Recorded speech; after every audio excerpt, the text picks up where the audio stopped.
दोस्तों स्वागत है अभी भोजपुरी मीडियम में। जैसा कि आप लोग जानते हैं कि पवन सिंह का न्यू सॉन्ग जो कि बहुत ही बवाल रहा, साड़ी से ताड़ी सुबह 6:45 में रिलीज हो चुका था, जो आते ही बवाल मचा दिया। उसके अभी टीजर पर भी 1.3 मिलियन व्यूज हो चुके थे। और खेसारी लाल का गाना एक जो 7 नंबर पर ट्रेंडिंग में था, उसको भी पीछे छोड़ वो अब पवन सिंह का गाना 5 नंबर पर आ गया है। अभी सिर्फ 11 घंटे में 2.2 मिलियन व्यूज आ चुके हैं और नंबर 5 ट्रेंडिंग में। आप लोग सोच सकते हैं कितना ज़्यादा हुआ कि नंबर ट्रेंड आ गया। अभी 12 घंटे भी नहीं हुए हैं।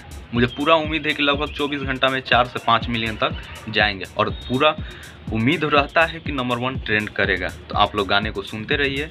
अभी तो खेसारी लाल का ही गाना नंबर 1 ट्रेंड पे है।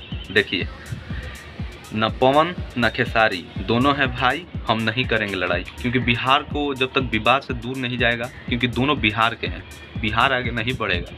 आप लोगों को समझना पड़ेगा, हम लोगों को समझना पड़ेगा, सबको समझना पड़ेगा यह बात। और पवन सिंह का गाना एक ज़िंदगी 2 जो कि हाल ही में जल्दी आने वाला है, उसका पोस्टर रिलीज़ होगा। 1-2 दिन में बोला गया था। ताड़ी से साड़ी के बाद रिलीज़ होगा। ये पहले ये साड़ी से ताड़ी को अपना प्यार आशीर्वाद दीजिए और हर एक अपडेट के लिए सब्सक्राइब कर लीजिए हमारे चैनल को। चलिए मिलते हैं नेक्स्ट वीडियो।